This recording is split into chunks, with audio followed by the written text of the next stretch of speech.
Le soldat inconnu. Qui est celui qui dort sous le sol de Paris, que l'on couvre de fleurs au 14 juillet, celui qui résista quand d'autres s'enfuyaient, celui qui pour la France a fait don de sa vie. Qui donc est l'inconnu de cette grande guerre, qui laissa dans les cœurs des morsures amères, qui faucha tant de fils, de maris et de pères, dont le sang répandu a meurtri cette terre. Sur quel champ de bataille a-t-il connu l'enfer? Des obus meurtriers qui semaient la douleur. Où sont les compagnons qui partageaient sa peur, tapis dans la tranchée ou à la mort offert? Était-il général ou bien simple soldat, enfant de métropole ou de ses colonies, otage de l'empire et de ses avanies, de ceux que l'on commande et ne se soucie pas?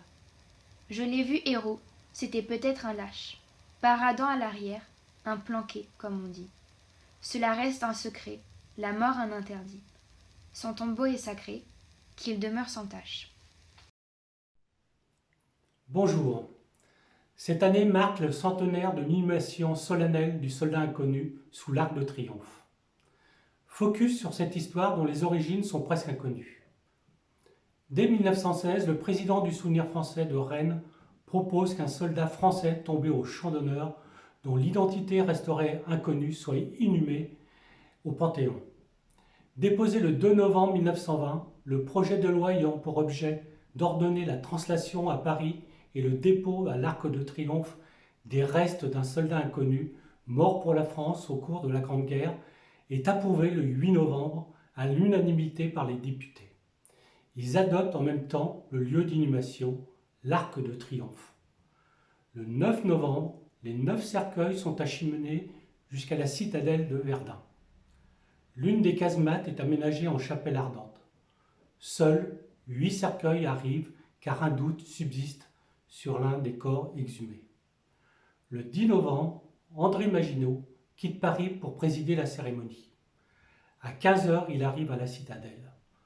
En tendant un bouquet de fleurs à Auguste Tin, jeune caporal du 132e régiment, désigné la veille pour choisir le soldat inconnu, il prononce ces paroles. « Soldat, vous allez le déposer sur l'un des 8 cercueils qui sera le soldat inconnu. C'est le suprême hommage et qui n'est pas trop grand lorsqu'il s'agit de celui dont le sacrifice anonyme et le courage surhumain ont sauvé la patrie, le droit et la liberté. » Le jeune caporal s'arrête finalement sur le 6e cercueil. Il expliquera son choix en affirmant qu'il a voulu rendre hommage à son régiment, le 132e, en additionnant tous les chiffres, 1 plus 3 plus 2. Il appartient également au 6e corps. Une fois choisi, le cercueil du soldat inconnu quitte donc Verdun dans la foulée. Il est transporté jusqu'à Paris en train.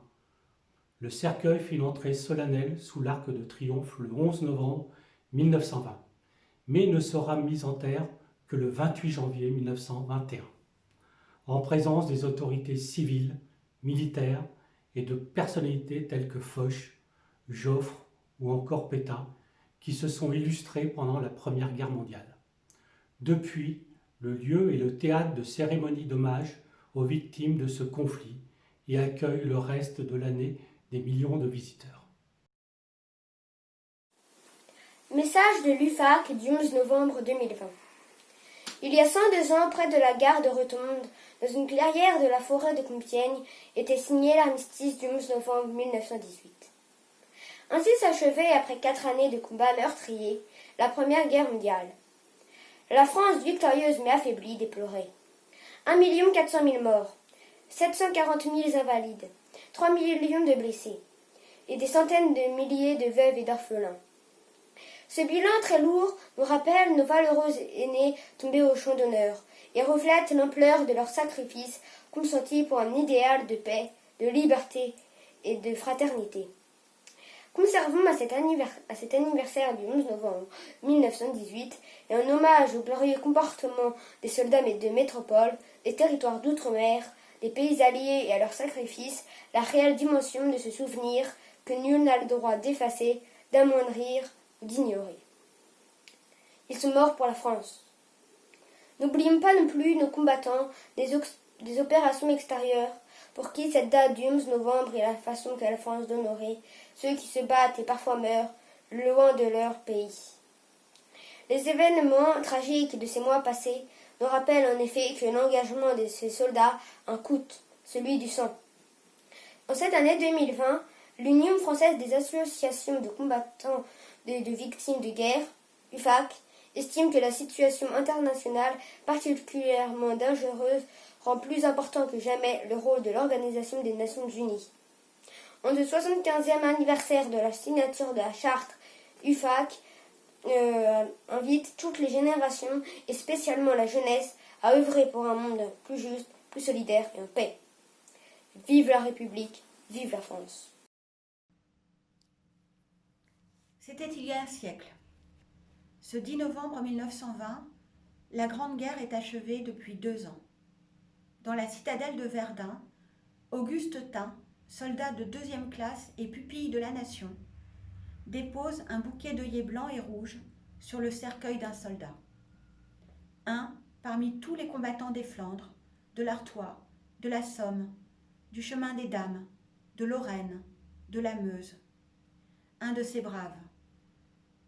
Un des poilus qui participa à une interminable guerre.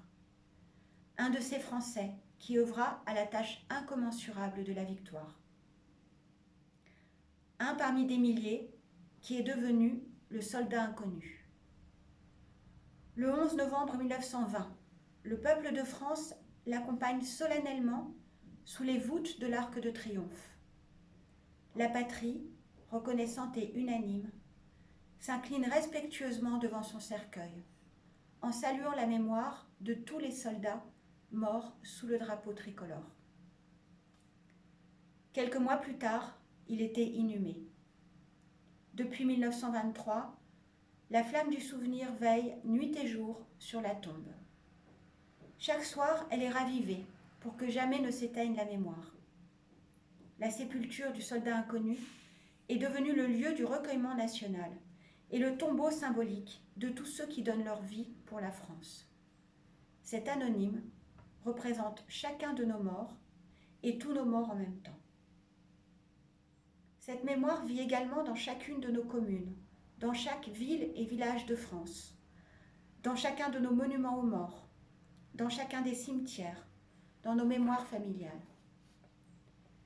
Elle vit dans l'œuvre de Maurice Genevoix, qui entre aujourd'hui au Panthéon. Le président de la République l'a souhaité en l'honneur du peuple de 14-18. Maurice Genevoix n'entre pas seul dans le temple de la nation. Il y entre en soldat des éparges, en écrivain et en porte-étendard de ceux de 14. Il y entre avec ses millions de frères d'armes, ceux dont il a immortalisé le souvenir, l'héroïsme et les souffrances. Il y entre avec toute la société, de la première ligne à l'arrière, mobilisée face à l'adversité et qui a tenu avec une admirable endurance.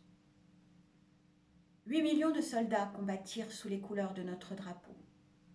Aucun d'entre eux ne revint totalement indemne. Des centaines de milliers furent blessés dans leur chair comme dans leur âme.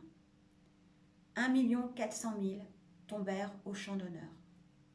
Nous ne les oublions pas. Inlassablement, nous les honorons. Chaque 11 novembre, la nation rend également un hommage solennel à tous les morts pour la France, ceux d'hier et ceux d'aujourd'hui. Chaque année, nous rappelons leurs noms. Chaque 11 novembre est un moment d'unité nationale et de cohésion autour de ceux qui donnent leur vie pour la France, de ceux qui la servent, avec dévouement et courage. En ces instants, au souvenir des événements passés et aux prises avec les épreuves de notre temps, nous nous rappelons que tout un peuple, uni et solidaire, qui fit la guerre, qui la supporta et en triompha.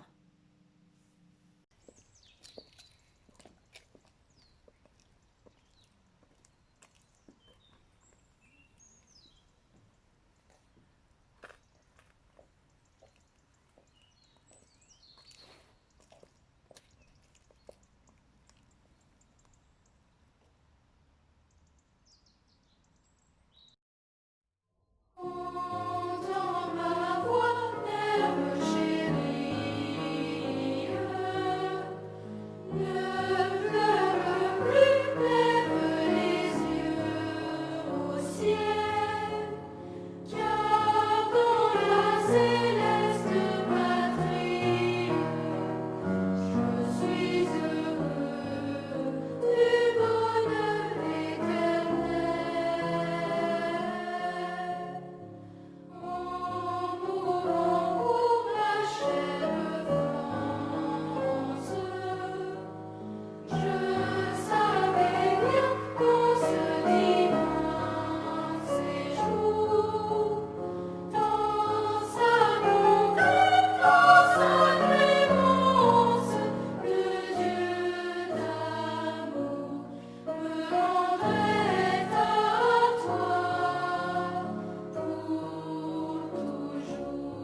Thank you.